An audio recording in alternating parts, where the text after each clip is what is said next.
I didn't really know a lot about Silver Reef's Chinese history at the beginning of my interaction. I came down here and gave a presentation for Loanne in the museum a couple years ago. And at that point, they're like, well, we had a big Chinatown and we had a lot of great, disinterred graves and all this stuff. I'm like, didn't really know a lot about that history.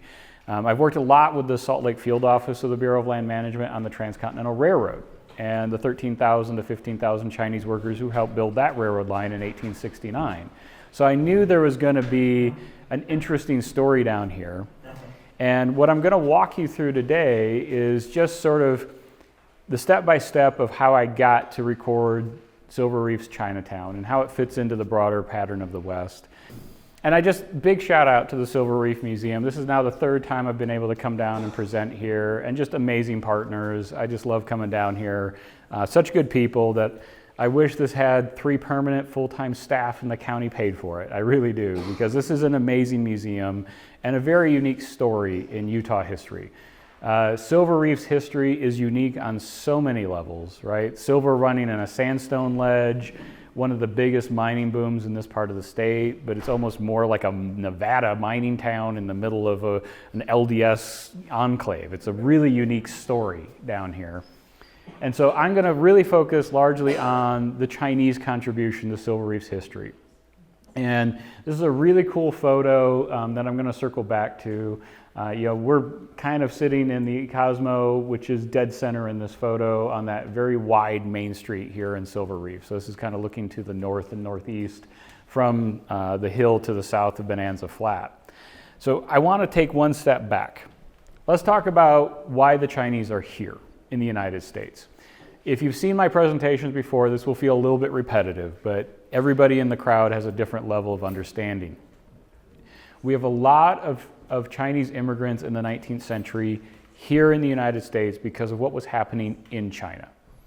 In 1644, the government of China switched, and the Qing dynasty, as we call it, formed what we in our minds see as the boundaries of China today. That was the first time that the empire formed itself into what we see as modern China. But it came with some problems. With a handlebar mustache like that, he's welcome.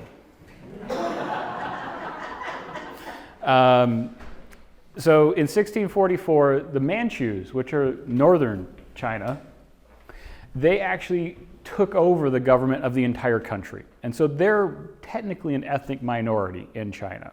The majority of folks cluster here, the Han, or Southern Chinese. They're the dominant population in China even today. Well, suddenly you had a government with a minority rule over the majority population. That created some friction inside the country. Also, they really clamped down on personal freedoms. Folks from the South couldn't hold political office, like all the way down to like county sheriff. Like they could not hold political office. So that really ticked a lot of people off in the south half of the country. Another piece is during the Qing dynasty, they heavily invested in irrigation and agriculture. So we see the population of China double and then double again in those 200 years. Because agriculture allows a lot of people. That's why so many farming families still have lots of kids, right? You need lots of hands on the farms. Well, that was what China was going through. There were cracks. There was always that tension of the minority ruling the majority, so there was always tension there. Then there was all the political tension of who could control office. But then we went through some problems. For about 50 to 60 years, South China, where the dominant population was, went through a series of famines and droughts. Because everything was so heavily invested on agriculture, a drought affected everyone. And so during this period, there's estimates of 40 to 70 million Chinese folks died of famine, disease, starvation, conflict. The population of the United States in 1850 was 28 million. So it puts in perspective the level of pain and suffering China was going through. Another big factor, the trade wars. You guys probably learned this in high school as the Opium Wars. I like to use trade war because opium was the way the West referred to it. Like all the Chinese wanted opium, so we gave it to them. That's not the case. The British Empire, who controlled India, Afghanistan, Pakistan, Sri Lanka, parts of Southeast Asia, they had lots and lots of tea that they know the Chinese like to drink, and they had lots of opium, which they knew the elite people in China used to smoke. Opium was really emperor level. Like that was something high end. Cocaine in the 80s, right? It was up at that level. And they wanted to trade this with China. And the Qing dynasty had a very closed door policy. Like, we don't want to trade with foreign powers because they're going to bring bad influences into our country, including opium. So the British Empire is like, too bad. And so they attacked China in the mid-1840s to force open trade.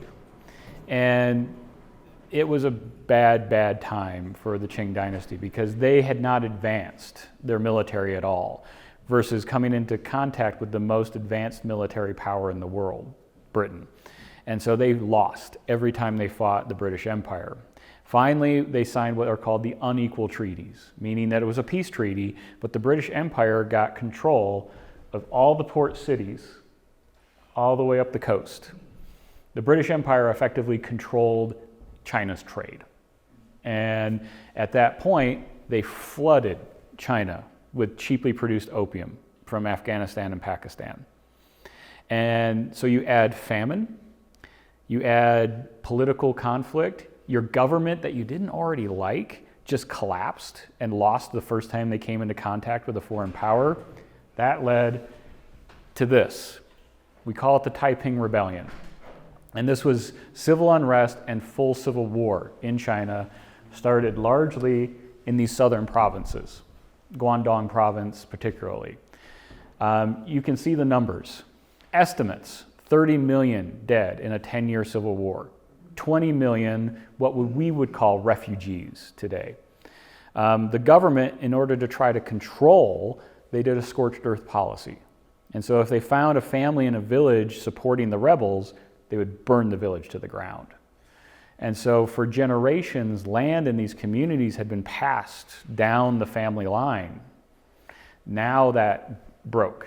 And so all these folks that now had lost everything they knew flooded to these port cities, that the one place they were safe, because that's where the British Empire controlled. But these port cities were not prepared for 20 million unemployed. And this is where we see what we call the Chinese diaspora, or the Chinese migration overseas. Between 1850 and 1900, 30 million Chinese, largely 90% from around Hong Kong, left China, hoping for opportunity in other lands. And this is where we transition to our story here in the United States. This is a map just showing the bigger the dot, the more Chinese went to that country.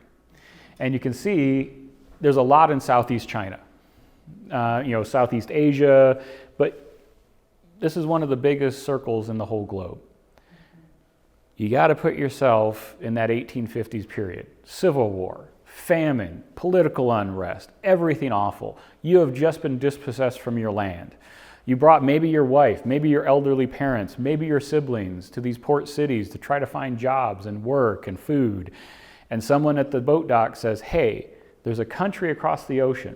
You can reach your hand into the creek, pull out chunks of gold, and you can keep it. That sounded very attractive. And that's the 1849 gold rush in California.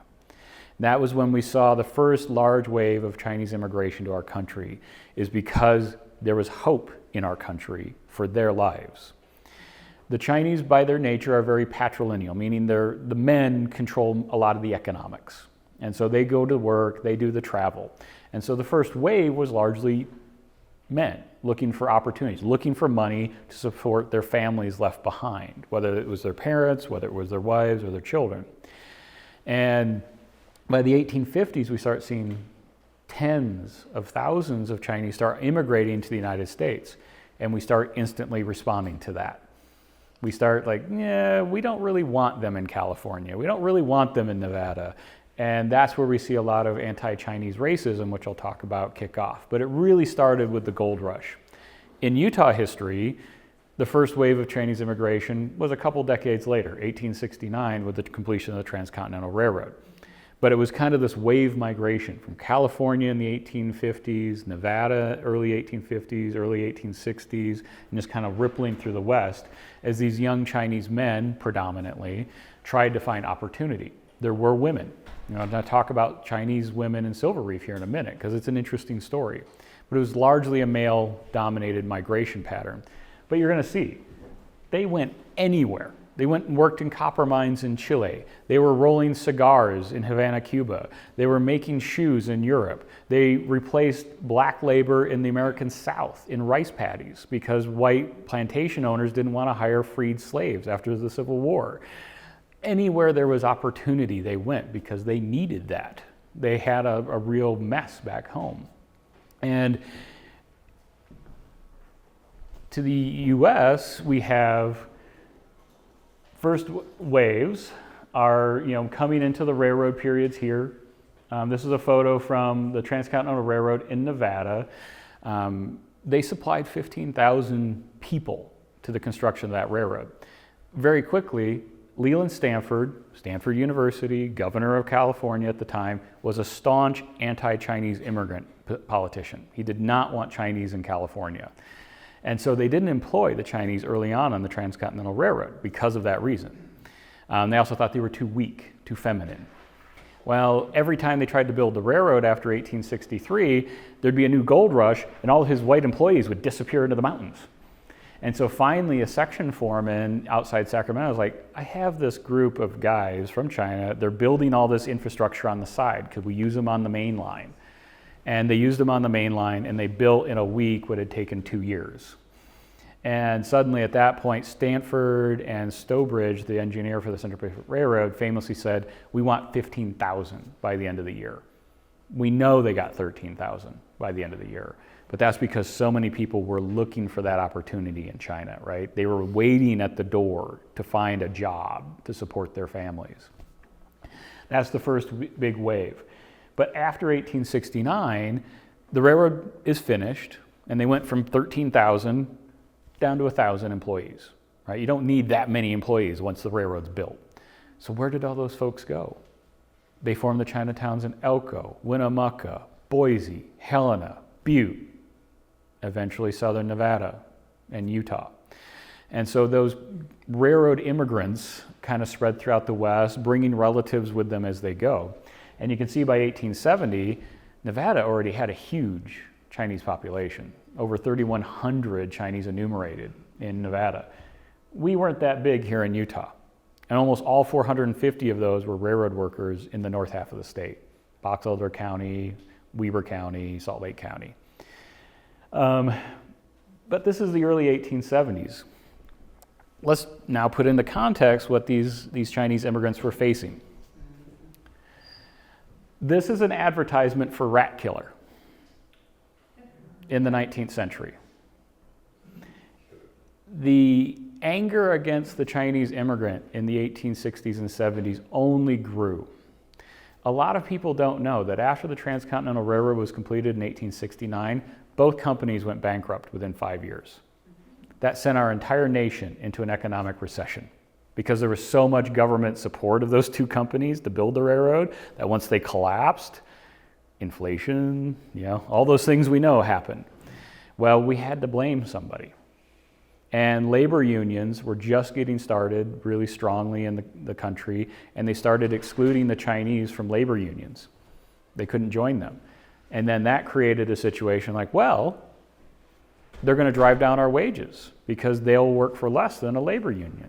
They're bringing drugs into our country. They don't assimilate. They don't speak our language. They don't practice our religion. And so the Chinese largely took the brunt of racist energy in the 1870s and 1880s. And so equating the Chinese with vermin was not uncommon. And if you look a lot of depictions of the Chinese immigrant experience, a lot of the drawings in newspapers are a very vermin-like face, very vermin-like existence. Then you have really popularized articles like the one on the right. This is in Harper's Weekly. This is propaganda in the late 1870s when they started thinking like, how do we get rid of these folks? How do we start restricting their immigration? So, obviously it's a crazed Chinese man with a rifle or a pistol and a knife, and he had just killed this poor white woman on a rampage. Guess what never really happened in our country? That. What did happen is 1875, we passed the Page Act in our country, which barred the immigration of women from China into our country because they were all labeled coming here for immoral purposes, prostitutes. But it was intentional. If we can't bring their wives, we'll get their labor and then they will go home.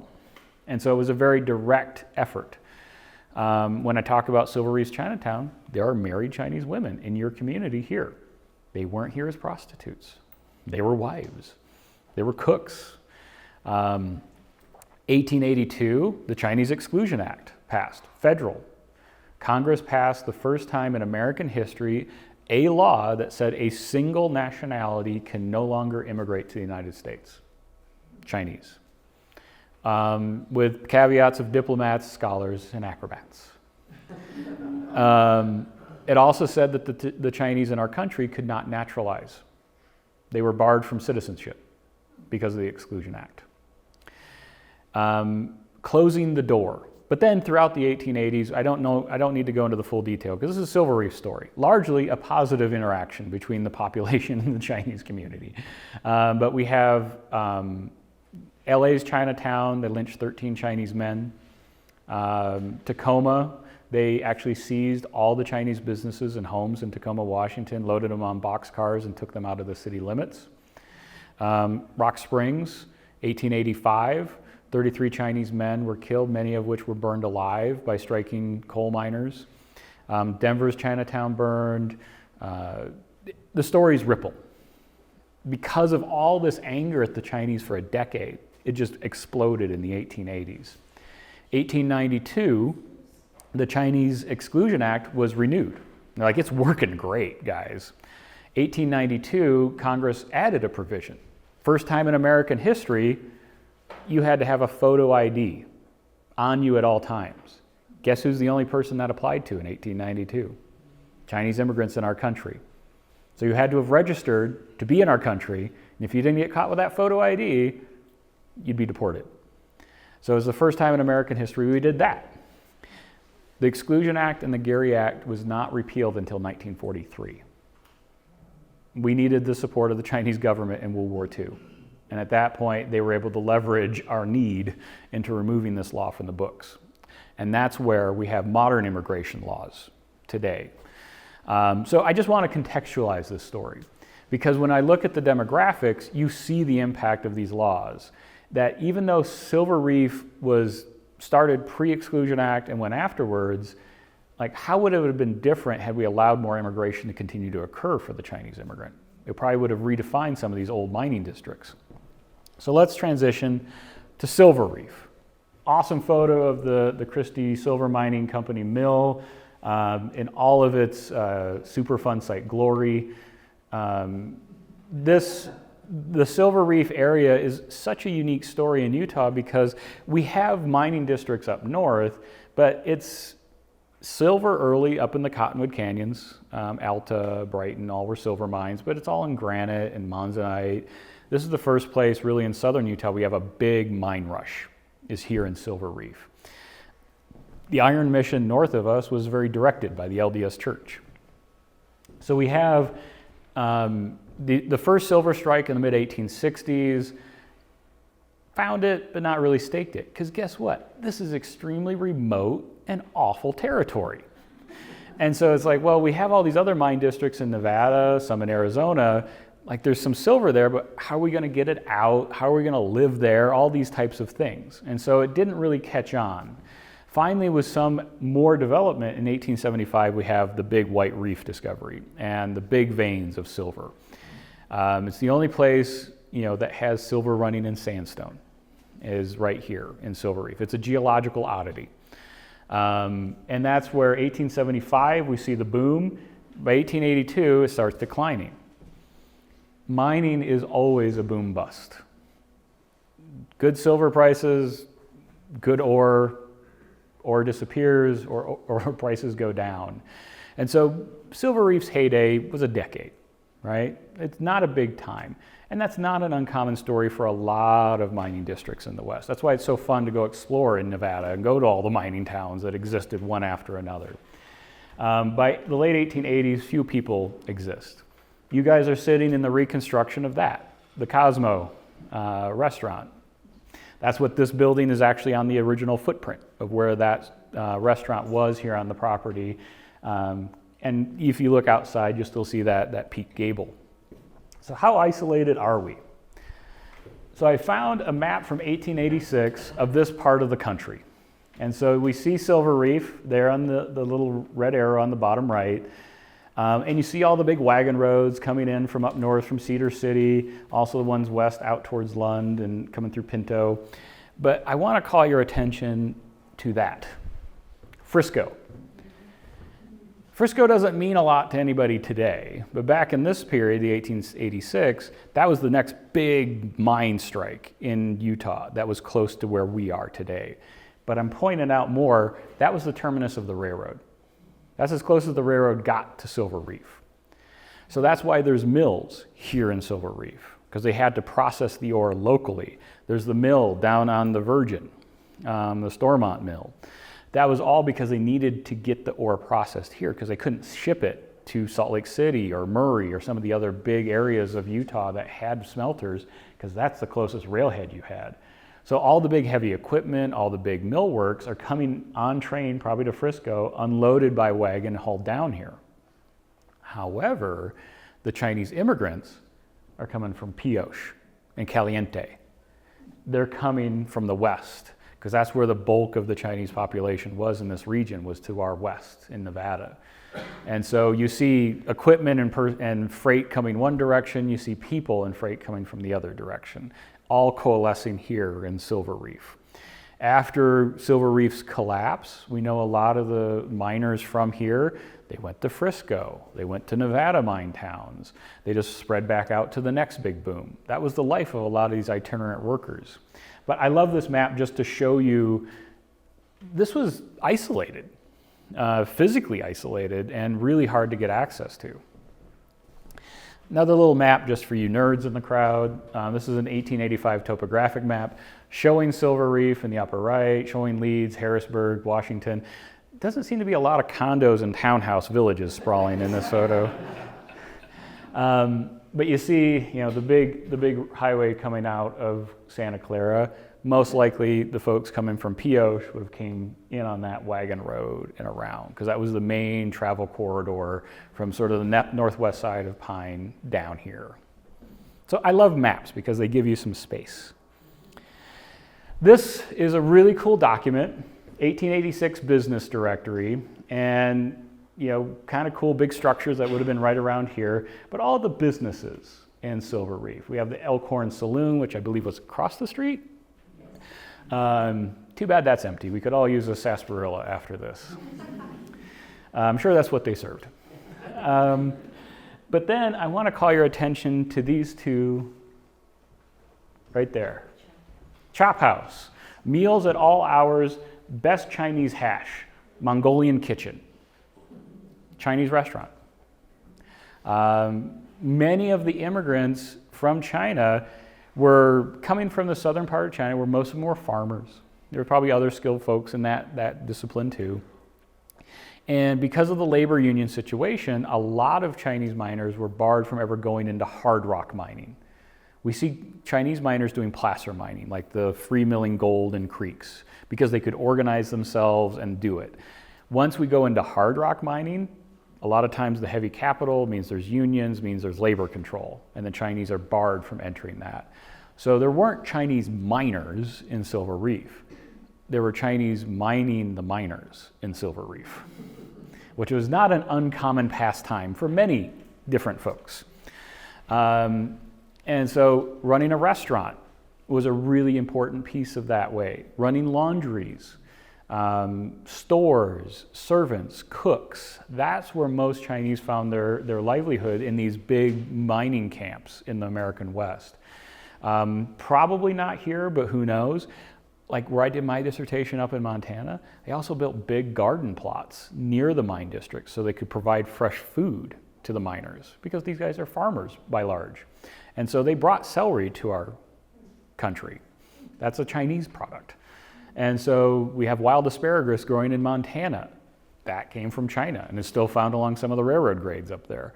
So a lot of these guys would have gardens that would supply. In this area, all the nice LDS folks were providing most of that produce. So they probably didn't have gardens. And also you guys a little short of water around here. But I just love this business directory because it does highlight the existence of these businesses here in Silver Reef. Also, the other best record we have, newspaper accounts. There's dozens of historic newspaper accounts from the newspaper that was here in Silver Reef, but also newspapers in Nevada. Even Salt Lake was covering Silver Reef's goings on because it was such an excitement down here. And this is where we can pull pieces of information about the Chinese community. This one I highlight is a fire. Silver Reef burned a few times, not unusual. You have a bunch of wood frame buildings, lots of open flame. Something's gonna happen at some point. Helena, Montana burned more than 3 times. It's just the nature of these. And so this one, and again, the Nob Hill of Chinatown consumed by fire. We see that the Chinatown by this point had a name called Nob Hill. Now I'm not sure what feature they're talking about, because even when you look at the photo, you're like, I don't see a Nob Hill. But what I'm going to talk to you about is I know the Chinatown they're talking about and its location.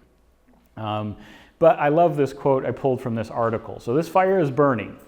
There were a good many spectators who did not take any active part in the operations and seemed to think that it was only Chinamen who were being burned out. The loss was of no great consequence. So the white population went down and watched Chinatown burn. Because it's like, well, that's their problem. And the newspaper is like, well, you guys actually should have stopped that fire in Chinatown so it didn't burn the good part of town. That was part of the underlying piece here. Another story, Charlie Leggett, the well-known Oriental caterer, Oriental is another way we referred to Chinese folks in the 19th century, has established a bakery in Upper Chinatown, which is where I'm going to talk about, next to Hop Lee's store, where can be found at all times a supply of bread and table pastry. The more poetical name of this dealer in baked dough is Ah Feng. Ah is the bane of my existence. So when I go into the census records and look at my ancestors, I get their first name, their middle initial, their last name, age, all this great information. I go into the census records looking at Chinese folks, I get Ah Feng, Ah Song, Ah Yi. It's like calling somebody Mr. Sam in some places, like Mr. Chris is sometimes how the census takers would have captured my name. I can't use that information historically, right? I can't do genealogy on Mr. Chris. And so it kind of causes a lot of problem of like, who are these folks? Where did they go after Silver Reef? Where did they come from in 1870? Because the census takers didn't care to capture their real name. They couldn't probably understand them when they did say their name, so they just did the best they could or guessed. There's a great census record up in Butte, Montana in 1870 that they just said an apartment building, 100 Chinamen. Didn't describe ages, sexes, anything, just 100 of them. But shows you that way we document this immigrant experience. But this is cool. He's a baker. I've not found a lot of Chinese bakers in the American West. So this is a fairly interesting piece of Silver Reef history. And so we have this. We also have another piece in the newspaper. The local community hated the hog farm that the Chinese folks had in Chinatown. That seemed to be the #1 thing I saw in the newspapers when I did my research, is every couple months somebody was complaining about the smell from the hog farm in Chinatown. And so they had their own pig pens down there where they would keep their own pigs. Most Chinese men at this period didn't eat a lot of beef. That was kind of a prohibited activity because there was enough Hinduism influence in what was going on in China. You didn't eat beef, but you ate chicken, you ate pork.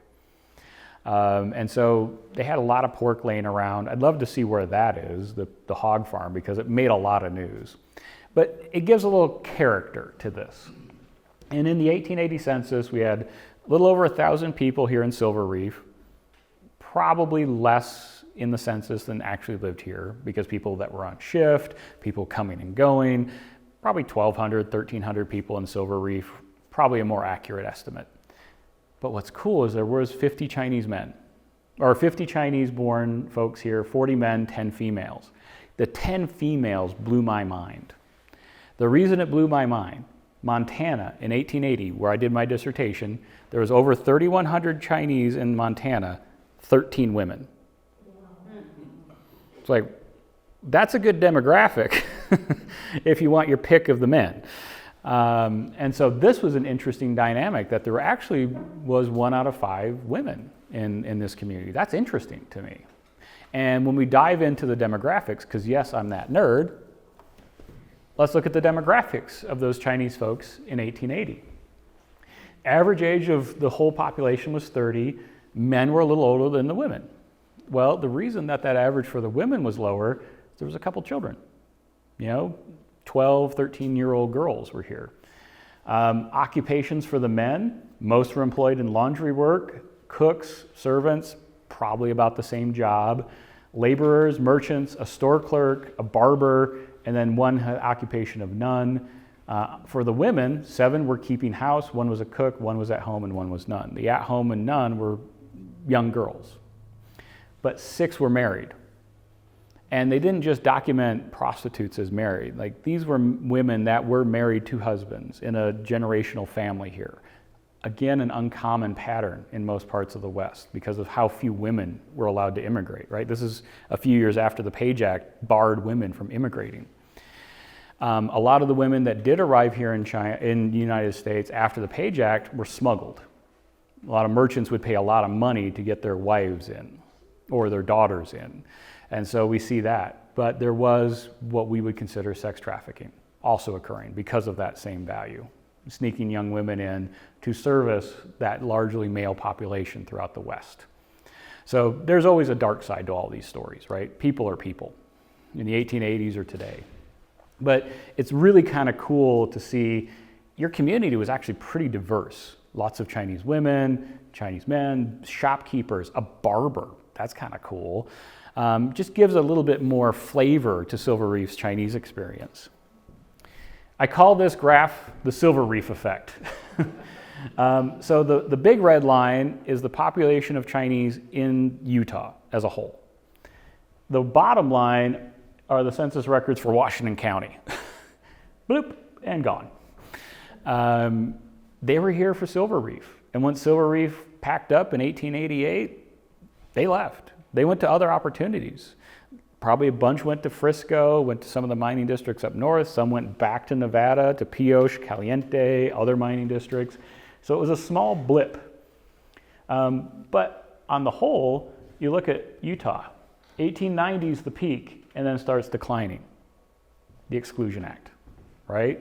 We shut the gate in 1882. So after 1890, people are leaving. People are consolidating to urban Chinatowns on the West Coast or going home. And so you see that, I could pull up every state and you would see that same drop from 1890 to 1900 nationwide, because that's the effect of that closing of the immigration. The Chinese railroad workers that I do a lot of my work on, by 1900, they were all in their 50s because they came to work when they were in their 20s. And the railroad had no replacement labor. So these same men were doing the same job of a 20-year-old man 30 years later. I can only imagine the pains and aches of doing that labor.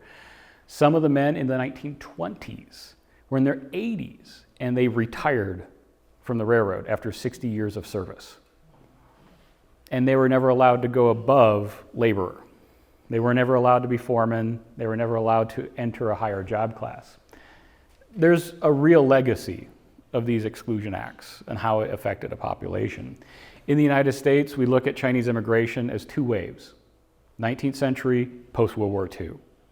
That 50-year piece in between is broken history in China and here, because China was going through so much mess.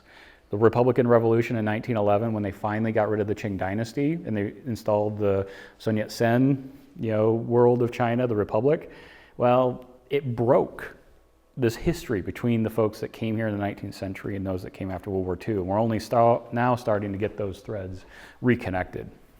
So let's dive into Silver Reef even more. One of the great colored photos I found of Silver Reef, showing obviously the Protestant cemetery here in the foreground, right? There's Lower Town, there's Upper Town, or Silver Reef. And just kind of cool, I like to fade these photos in. So there's the photo today.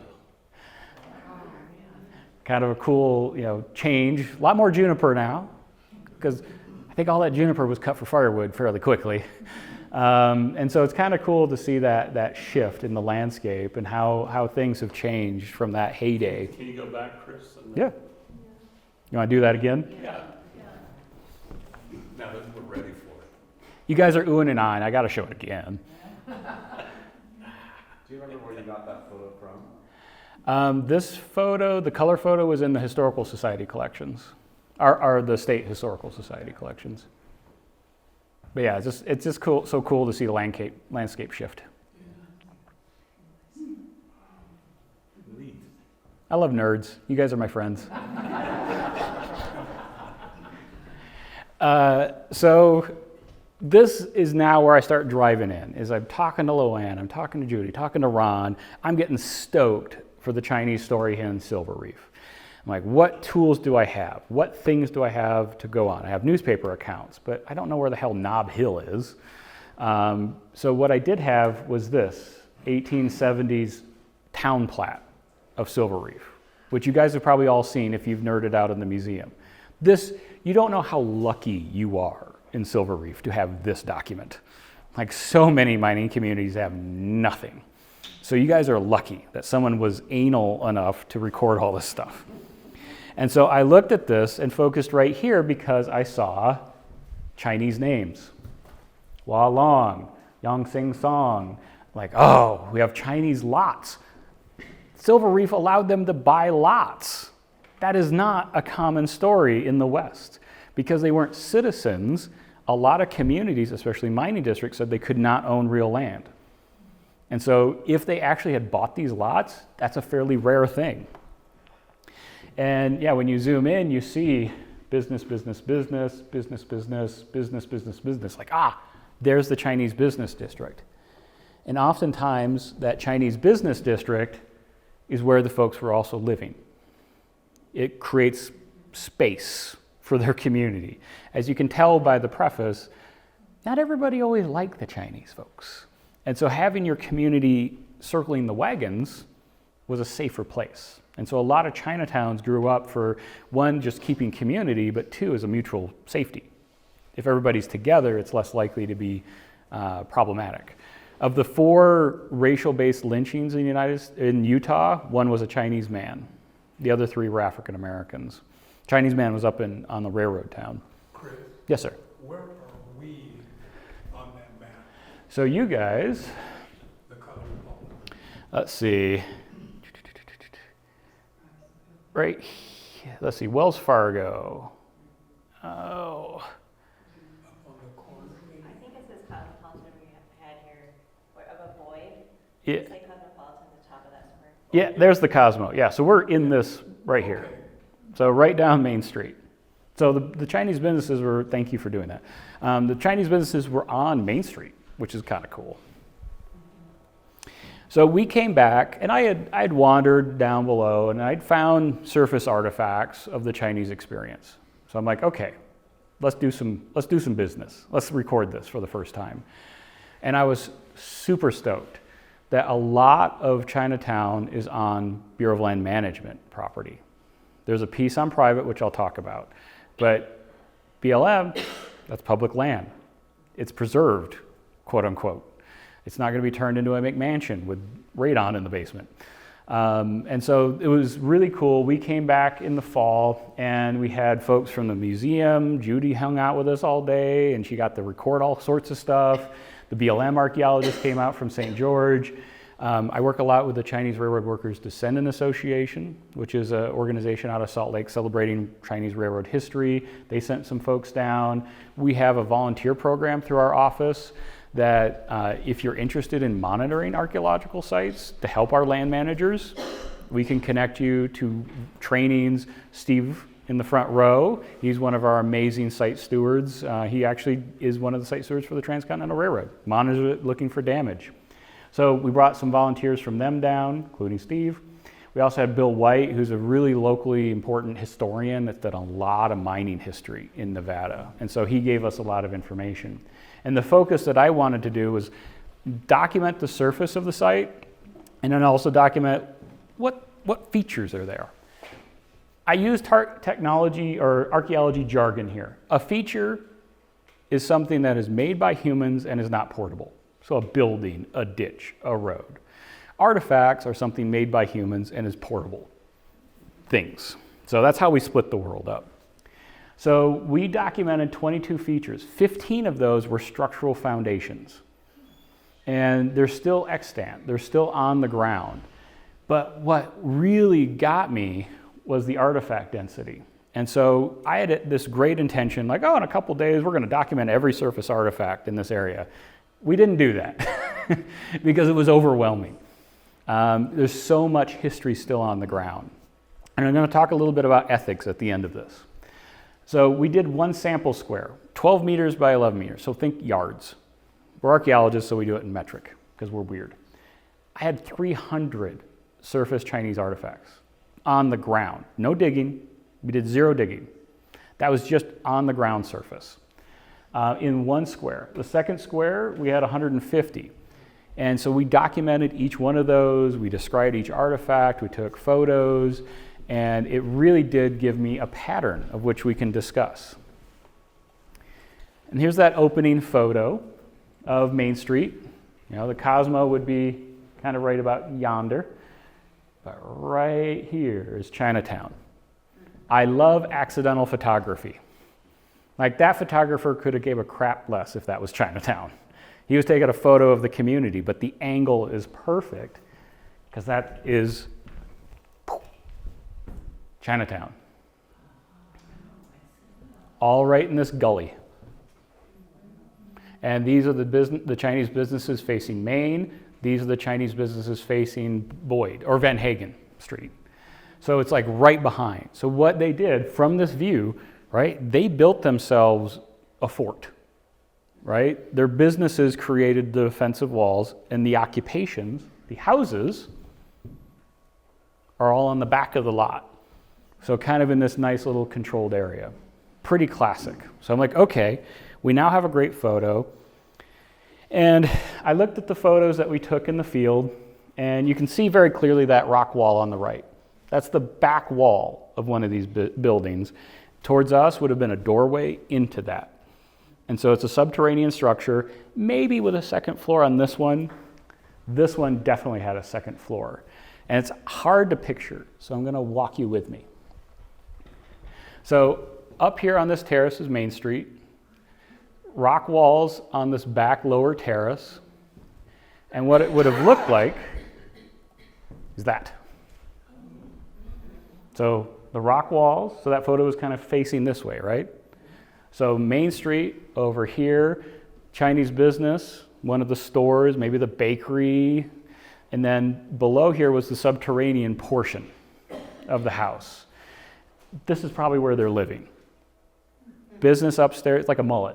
Business upstairs, living in the back. And then your outhouse, your privy. Everybody has human needs. So that's what one of these Chinese businesses would have looked like.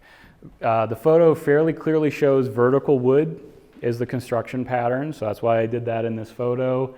But it's kind of cool to see what this house would have looked like. And then think about that whole community built around it, with the backyards being this communal space where they were cooking, they were having their practices. Now we're all here for an archaeology talk. Let's show some shiny stuff. So we did find opium paraphernalia. So this is the lid of an opium can. And you can see the Chinese characters that are embossed on it. I'm going to very quickly contextualize opium smoking for you. You already heard the talk about trade wars and the opium wars. Before the trade wars, only the most elite in China smoked opium. But because of the British government flooding China with cheap opium, it became much more accessible. And then you add famine, disease, dispossession of land, loss. Those are all the triggers that all sociologists knows are trend people towards alcohol or drug abuse, right? We know those today. So when the Chinese are arriving in our country, they now are smoking opium in a recreational manner, but also they're dealing with a lot of trauma too. A lot of these folks are. And also hard, heavy work, like those railroad workers, right? You have aches and pains. If you've ever had a surgery, you probably took an opiate after your surgery, right? So it's a very powerful sedative. So smoking, but a can this big, still $15 in the 1870s. These guys were maybe making $1 a day. It was still meant to be done communally. You like went to your house alone and drank that whole bottle of wine to yourself. You're kind of a weirdo. Same as like if you were smoking opium alone in your house, you were kind of like, you have a problem. If you were with your group, but then the press, we said they're dens, they're opium dens. Well, dens denote vermin, right? It's that same trend. So we used opium as another way to attack the Chinese. This little guy, so we actually have all three patterns of the main tableware. This is the most common early ware. This is called bamboo pattern. It's porcelain bowl, nice little porcelain rice bowl. Made from China, or made in China, imported to the United States, very durable, the Walmart ware of its day. It was mass produced. The next type of ware, 4 flowers, or what we call 4 seasons. And this came in cups, bowls, platters, small sacrificial cups. This morning I showed these guys some of where I think the Chinese burials are here, and we found fragments of that vessel on the surface, a similar vessel. Again, all imported from China. And then this guy is what we call wintergreen. And it's an imperial glaze, and so it's bowls, cups, spoons, all the type. So they had traditional wares. It came here on wagons, right? Probably from Pioche, maybe unloaded in Frisco, hauled here, but it gets even cooler when I jump to the next one. This was in our upper plot. So that's what this vessel on the right would have looked like whole. This is a globular jar. And so this guy is about yay big. Big, bulbous jar. Rice. Dried rice. You don't have that in your house. You have that in a store. And then you go in and buy out of it. So the first time in Utah, I found these big vessels, which tells me I'm probably right behind the store, right? The store that was serving the Chinese community predominantly, given what it is. So I nerded out so hard. Because that is a smoking gun that now I have the store location, I have the residential occupation with the other artifacts. We're starting to reconstruct Silver Reef's Chinatown from these little teeny pieces of stories. And this upper portion did have a little bit of a concentration just above the store of a lot of opium smoking paraphernalia. So probably a lot of smoking was occurring in one of the back doors of one of these businesses. Maybe also where they were doing a little bit of gambling, which also shows up in the newspapers. One of the night watchmen get whacked over the head by somebody escaping a gambling game. So hopefully this works today, but it's really important to have the descendant community. Oh no, come on.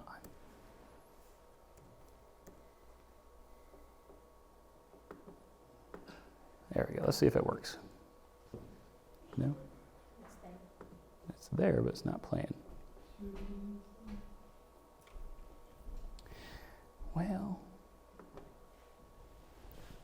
come on. Oh, you kidding me. All right, well, so it's a, so Su-Lin Santee, she is a member of the Chinese Railroad Worker Descendant Association up in Salt Lake. And so she came down here, she camped for a couple of days, and she worked with us in the field. And so this clip is just her reading the cartouche off that opium can for us in real time. Like I barely read and speak English. I am not good at Chinese.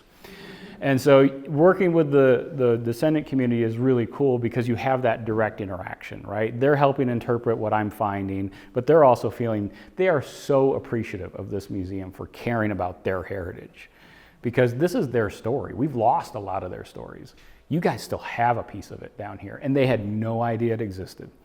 until we came down here. So Sue Lin came and donated her time with one of our other rock star stewards from down here in St. George.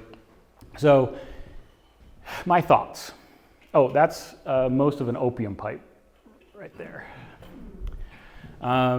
Most of the Chinese dwellings are clustered in that draw, which the photo shows, in that little gully. It even looks like they even built a small retention dam to pool water during rainstorms. So it looks like there might have been even a cistern right behind their properties. Makes sense. You guys are real dry here. Several of the features do relate to the Song properties or the Wolong properties, probably stores given what I'm seeing behind. Because all we have, right, is their Wolong. That's who owns the property, but not like what was on that lot. But the artifacts are telling me it's probably a store in one case, maybe a bakery in the other case. The artifact patterning, told you about the opium paraphernalia, maybe somewhere that they were all smoking opium together. And the tableware, the stuff you would have in a residences, are much lower in Chinatown. So probably businesses up towards Main Street. As you went further down the gully, more housing, more people living, which makes sense. So did the water come, just the stream that comes out of the creek come down Main Street, sort of, and then that's the lower end of the creek, and that's where they made the pond, because they have the laundries? Is that the rationale of why they be there? The gully kind of terminates at the White House. It just kind of ends right there. So I think they're just catching the big monsoonal rain. Oh, not from the ditch? No, and maybe a ditch coming in from some of the creeks, because there is the ditch over by the Catholic Church and the hospital. Maybe they were tapping into it, but it looks like they were just passively collecting water from rainstorms. Good question. So this is my biggest concern, and a big shout out to Ron in this room. We're trying to solve this problem.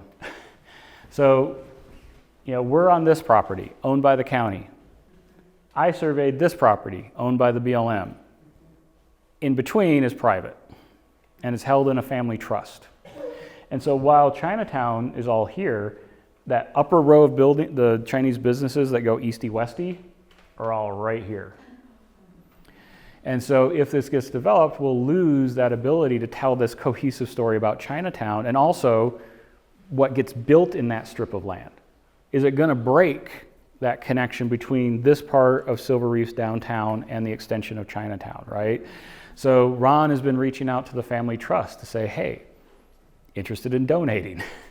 I found another state agency that actually handles money for land acquisition for recreational purposes. We have $2.5 million in our pocket if we can get them to be interested in giving the land away.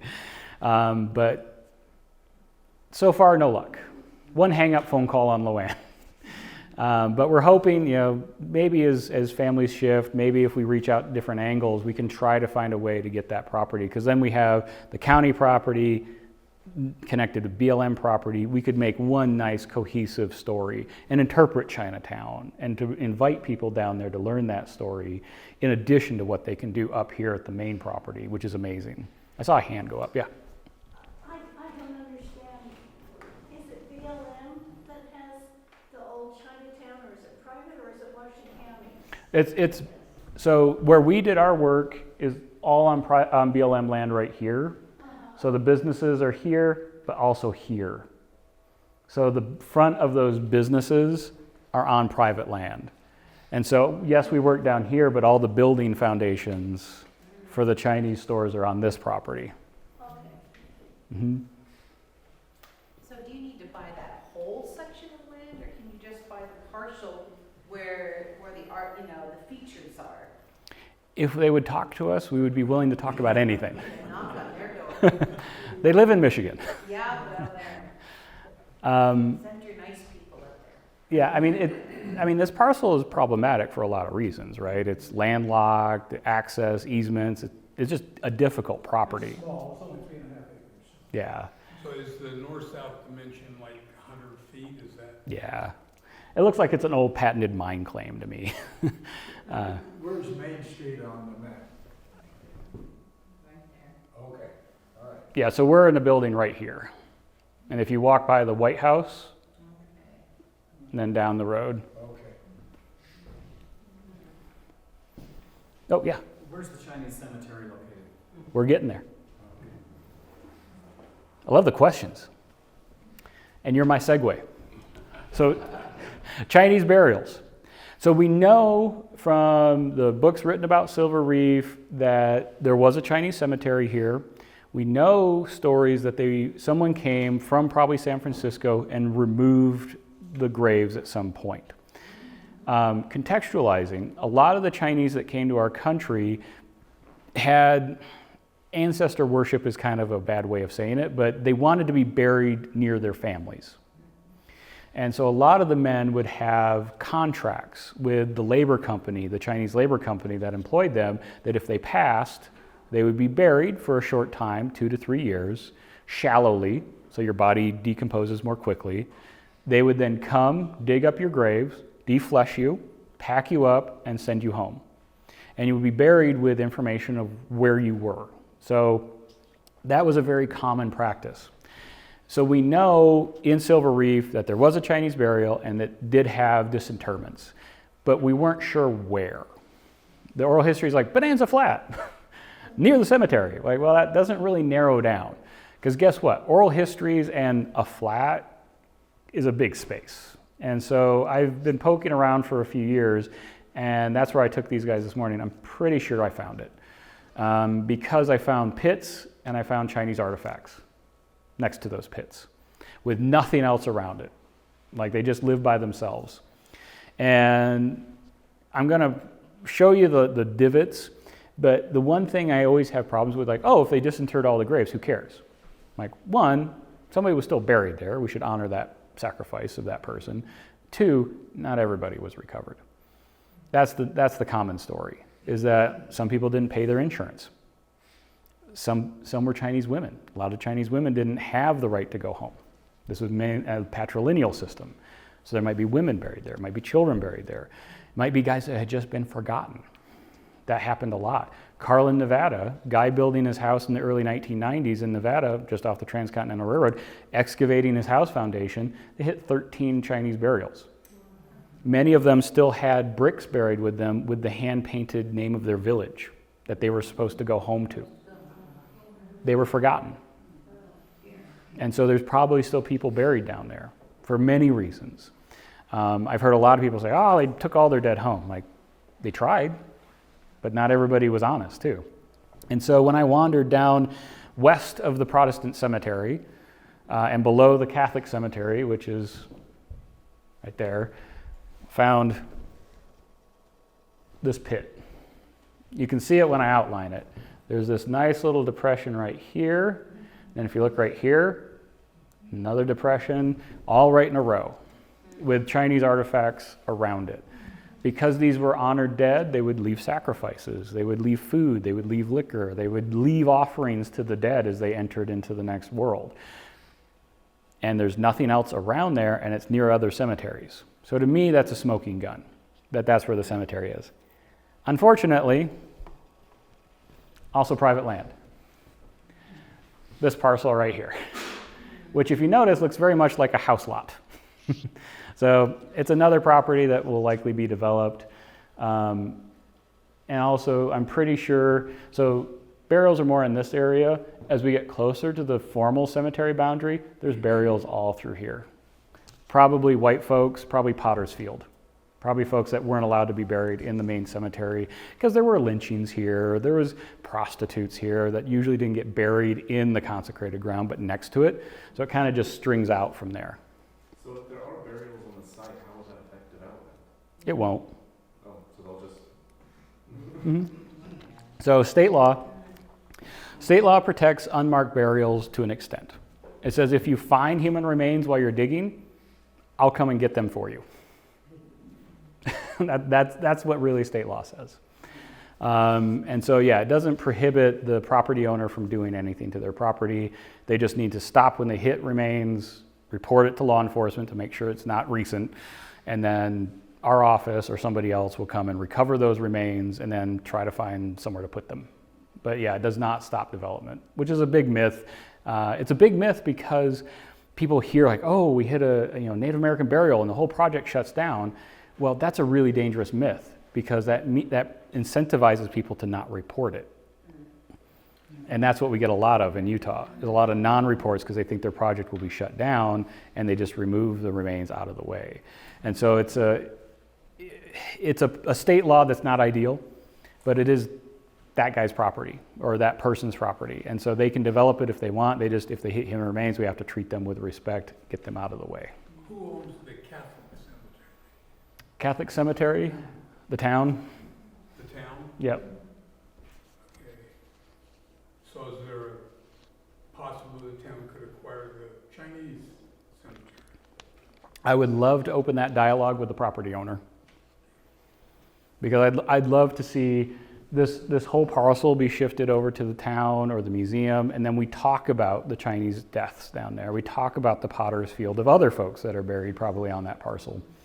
But I work for the state. I understand this property owner wants to make money, and I get that. That's why they purchased the property to begin with. So hopefully we can have some conversations and talk about it. But I think it's a respectful thing to do. I know the Chinese community would appreciate it greatly if they had somewhere to come and honor their ancestors. Okay, wrapping up. Oh, I'm actually on time. There's always more and more to do. Even as much work has been done in and around Silver Reef, there's so much to document. Like this rock line path over to the west of Chinatown, where the Catholic church, nunnery, hospital is. Like, that blew me away, because I'm like, that's a really cool story, because we have Father Scanlon. Thank you, Judy, for sending me that article, sending the nuns down here to treat the miners, but also do a little proselytization while they're at it. Pretty sure this is the path that they created for that feature. It's like, oh, that's cool. Also private land. Just a lot of things here need to be documented. There's been pieces for 30 years here, recorded for Sitla sale, recorded for a water line, recorded for this. I want to wrap my arms around all of it, because Silver Reef is not this building, right? It's this whole landscape. And how do we understand all the significance going on here by looking at small pieces? Part of my hope for the Chinatown portion is if we could get that private land playing, like, that would be a cool addition to hiking trails, connect to recreational opportunities coming out of the BLM land to our south and our west, finding ways to tell that story, because this is where I bring in the ethics. I am shocked at how intact Chinatown still is, because it's right in the middle of your neighborhood. Every single site I've ever visited as an archaeologist largely have been obliterated by looters, pot hunters, bottle hunters, just obliterated. I'm not saying this place is pristine by any stretch of the imagination, but the history is still there. You can see it today. And so I'm trying to walk a line of telling you this cool history, but not giving you a big X marks the spot where all the cool stuff is, right? I'm giving you vague directions that way. Because every day someone will take something. Because look at how cool and pretty this thing is, or this thing is. Well, every time it disappears, I can't tell a story anymore. If someone comes to this museum like, oh, I found this whole bowl in Chinatown. Like, where in Chinatown? In Chinatown. Like, which one? Silver Reef had two at one point, lower down on the hill and upper on the hill. So looting is such a big concern of ours that we try to protect this information. Nothing was excavated, nothing was collected from Chinatown, just because we don't want to collect stuff just for the nature of collecting it. It has information to share about these lives. So those of you who wander in these places, just visit with respect. Take photos of the items. Pick it up, look at it, put it back on the ground. Like, I know it. We all have lizard brains, and we want to touch things and we want to keep things. I know that. But that's not your story, right? That's somebody else's story still on the ground. Leave that respectful for the next person to think about their lives. Yes? In your experience, is there any effort we could put into minimizing the looting? What has Southside done? So I think the intactness of that, I think it's because it's so intact because there's a community around it. And I think a lot of you guys do a lot of watching if you live in this community. That's the biggest thing. If there's eyes on that and they see people walking down there with a metal detector, shovel, right? That's usually the first big thing. BLM law enforcement would be loving to grab them. So keep an eyes on it. Neighborhood watch it. And that means everything on this property, right? If it's on public land, you should be watching that. Second, signage. Signage helps so much. And that's why that private parcel, I would love that, because that to me is where we would do the interpretation. Keep people up above the site, tell them about what's in Chinatown, but don't lure them in, right? Because they need to avoid people like pocketing things. So signage, telling them what the history is, I call it boring them to death. If you give them enough information, they'll move on because they got bored. It works. It really does work. So signage helps, interpretation helps, keeping eyes on it help, but honestly, at the end of the day, someone's gonna go dig over there, and I know it. And so it's all just a matter of how do we balance the need of interpreting with the need of protection. If we can get some movement, maybe we come down and we do an excavation and recover some of these items and put them in a museum, whether here or at the new State Museum in Salt Lake City, to save that history if it does start getting hit. So there's layers of history. Being aware of it is also a big part of it. That you guys are now aware of it, so hopefully you can help police it. So these private parcels, which seem to be right smack in the middle of town, were not private parcels at one time. How did those people acquire those parcels in the middle of this ghost town? Well, that's the nature of this being a mining district, is those parcels were private. When these were town lots and then they got subdivided after Silver Reef declined, people owned the whole valley and then that got subdivided over 120 years. And so the reason that BLM parcel is so weird is because it, in federal law, if you have mining claims that are overlap and they go out of patent, meaning they're no longer proved up for mining, it converts back to the public domain. And so it went back to BLM land, where everything else, it's been held in private ownership for decades, hundreds of years. And that's why you have that weird piece around the cemetery, that weird BLM wedge that goes right through the Catholic cemetery. Yeah, so I'm gonna end here. I'm already over time. So Yi-Sam Wing, this guy is really cool. It's one of the few folks I have in Silver Reef that have a name. He was an herbal doctor. He shows up in that business directory. He ran a Chinese store. He was an herbal doctor. Chinese brought herbal medicine to our country, homeopathic medicine. He lived here. He ran a store here. He moved from Silver Reef briefly to Frisco, and then up to Mercer, which is west of Salt Lake City in the Ochre Mountains, west of the Big Bingham Pit. He eventually died in 1923. And his newspaper article I found of his death, and I sent that to my Chinese community friends, like, hey, look at this cool thing I found. Well, a side project, they've been helping me translate all the Chinese tombstones in the Salt Lake City Cemetery. They're like, oh, that's really cool. Here's his cousin. So in that newspaper article in 1923, they mention his cousin by name, Gim Yi. So it's cool. And his family still has descendants in Salt Lake City. So they're living descendants of Sam Wing in Utah. But I would never have made that connection had I not worked with the community. And so that's a really cool piece. And is he a real cousin, or was he what we call a paper cousin because they were avoiding immigration? I'm not going to ask that question. But it's really cool that this man in Salt Lake City has children and grandchildren that were related in some way to Sam Ying, the herbal doctor of Silver Reef. So thank you guys so much.